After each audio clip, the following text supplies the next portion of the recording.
Bonjour à tous, j'espère que vous allez bien. Aujourd'hui, je vous parle de la nouvelle lune du 27 mai qui aura lieu dans le signe des Gémeaux. Je vais essayer de faire court pour cette vidéo, mais cette nouvelle lune, elle est suffisamment importante, je trouve, pour que j'en parle ici, et surtout importante pour deux points pour moi. Euh, la première, donc, cette nouvelle lune, elle se fait sous l'égide des Gémeaux, qui, je le rappelle, est un signe d'air gouverné par Mercure. Et cette planète, Mercure, justement, elle se trouve en conjonction avec cette nouvelle lune. Donc ça veut dire que premièrement, Mercure, qui gouverne justement le signe des Gémeaux, est en domicile dans le même signe. Donc cette planète est encore plus accentuée, on va dire. Ses capacités sont vraiment mises sur le devant de la scène. Mais en plus, toute cette lunaison avec Mercure va faire des aspects très fluides avec ce qu'on appelle des planètes lentes, Pluton, Saturne, Neptune. Donc déjà, ça veut dire que notre mental, notre manière de communiquer, d'interagir va être en mode exacerbé. On va sûrement avoir, on peut avoir une explosion d'idées, on peut avoir envie à nouveau d'apprendre, de comprendre, de parler, d'écrire, de réfléchir sur ce qu'on a envie de mettre en place, par exemple.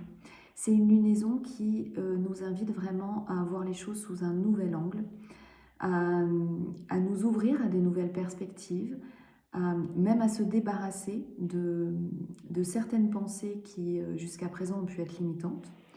Parce que ces aspects avec ces planètes comme Pluton, par exemple, peut nous amener vraiment des grosses prises de conscience.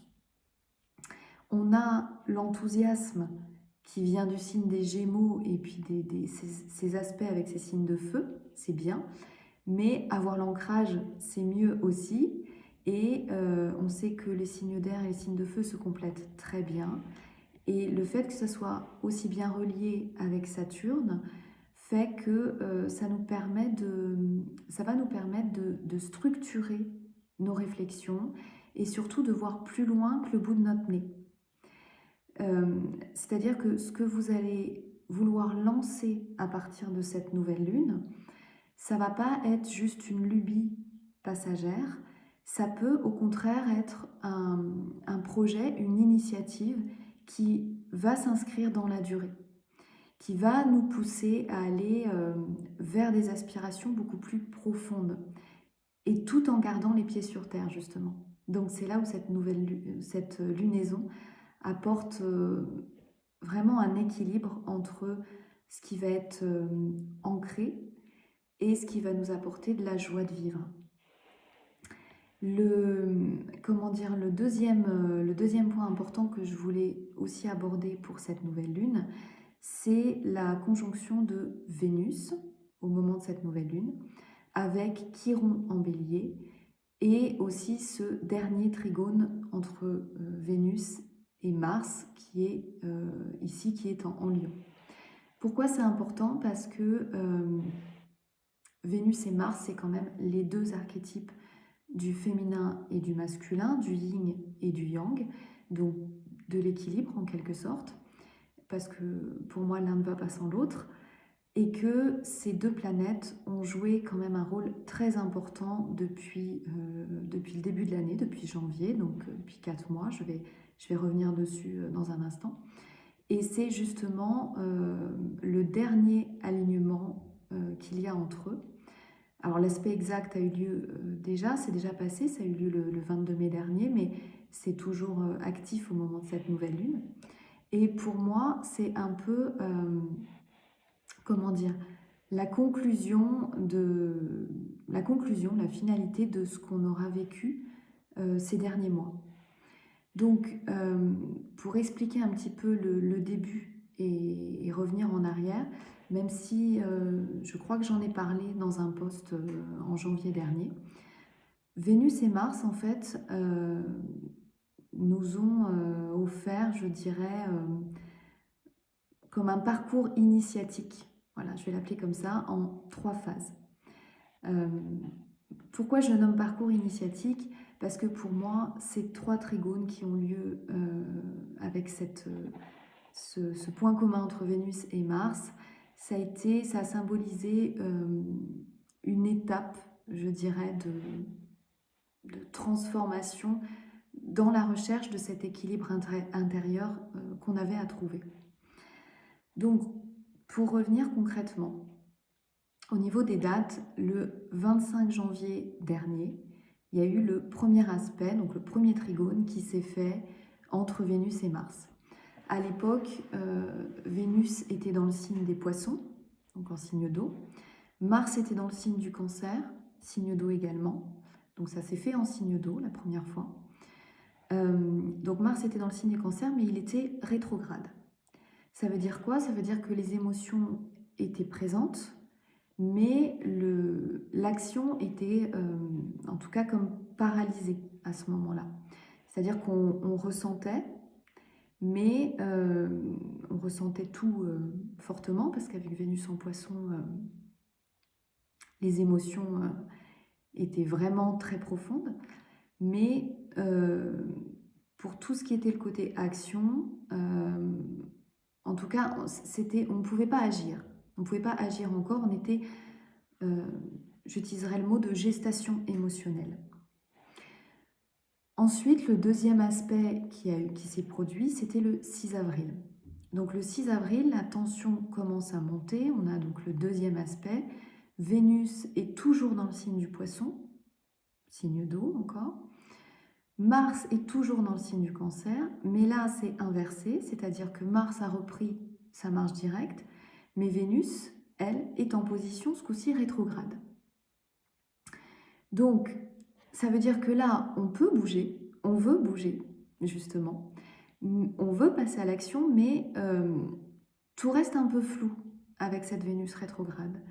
C'est-à-dire que on est plutôt dans l'écoute de nos désirs, on est dans l'écoute de nos valeurs, on cherche à les comprendre, on cherche à mettre des mots sur ce que l'on ressent, et donc on n'est pas encore dans cette action.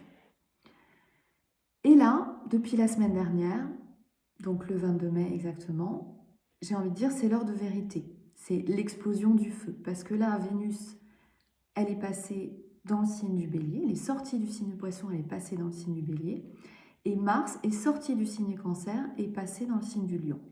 Donc là, on a 2 signes qui se retrouvent, qui sortent des signes émotionnels, qui sont les signes d'eau, et qui sont tous les deux en signe de feu, et tous deux se retrouvent direct. Donc là, c'est comme si l'énergie se débloque enfin, en fait, les désirs deviennent des actes. C'est maintenant qu'on affirme, c'est maintenant que l'on veut, c'est maintenant qu'on retrouve le courage, qu'on retrouve l'intensité, qu'on n'est plus dans l'élément émotionnel, on n'est plus dans le côté introspectif que peut nous amener qu'ont pu nous amener ces signes en eau. C'est le moment d'agir, c'est le moment de créer ce que l'on sait, ce que l'on a compris, c'est le moment d'aimer haut, d'aimer fort. On a fini, on n'est plus dans les tergiversations, alors amoureuses ou autres, hein, c'est pas forcément que dans l'amour, ça peut être au niveau créatif, ça peut être au niveau relationnel, tout autre. On n'est plus dans les je ne sais pas si je devrais, on est dans c'est bon, je sais et je fais. Donc cette nouvelle lune, pour moi, elle nous pousse vraiment à guérir de nos blessures affectives ou personnelles, surtout avec cet aspect Chiron en Bélier, et à arrêter de nous poser 1000 questions. On passe à l'action, on ose, on exprime ce que l'on ressent. Pour moi, ce trigone final en signe de feu, et avec cette conjonction à Chiron, nous offre justement la possibilité d'une confiance en soi retrouvée telle que on peut retrouver cette créativité justement qu'on avait perdue. Elle peut être boostée encore plus, elle peut être décuplée, parce que bon, avec un Mars en Lion, ça donne quand même beaucoup de charisme et beaucoup de courage. Ça peut être pour lancer un projet, hein, ça peut être pour un projet artistique, un projet professionnel, peu importe. En tout cas, vous pouvez retrouver avec cet aspect-là dans cette lunaison l'élan de concrétiser un projet, par exemple, que vous repoussez depuis des mois, depuis le mois de janvier, par exemple. Ça peut être la possibilité enfin de passer à l'acte, tout simplement, sur quelque chose que vous avez compris dans une relation. Parce que ça y est, vous sortez enfin de l'hésitation, vous osez affirmer votre vérité. Surtout, vous osez, comment dire, affirmer votre vérité, mais avec assurance. Sans peur, je rajouterais surtout sans peur de déplaire. Voilà. C'est un peu, je vais faire un petit aparté, mais c'est un peu comme la chanson, vous savez, la chanson du nouvel album de Ben Mazué, Crush. Vous irez écouter si ça vous parle. C'est vraiment ça, c'est-à-dire on arrête de douter, on fonce, on vit l'instant. Et tant pis si ça plaît, tant pis si ça plaît pas. Ça peut aussi amener comment je pourrais dire ça, une renaissance dans une relation déjà existante.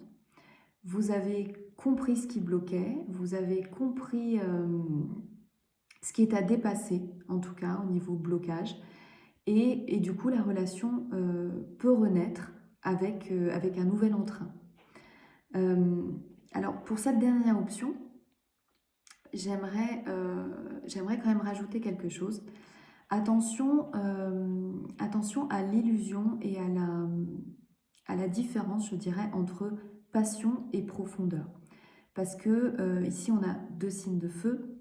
Deux signes de feu qui, effectivement, amènent la notion d'intensité. Vous savez, la flamme excitante qu'on peut ressentir au contact de la personne. Mais des fois, l'excitation de l'intensité, elle peut être éphémère. Et c'est-à-dire que c'est ça pour moi la différence entre comment dire, l'intensité et la profondeur. Parce que la profondeur, c'est plutôt pour moi la racine qui nourrit et qui stabilise une relation. Et donc, intense ne veut pas dire forcément profond. C'est ça qu'il faut faire attention.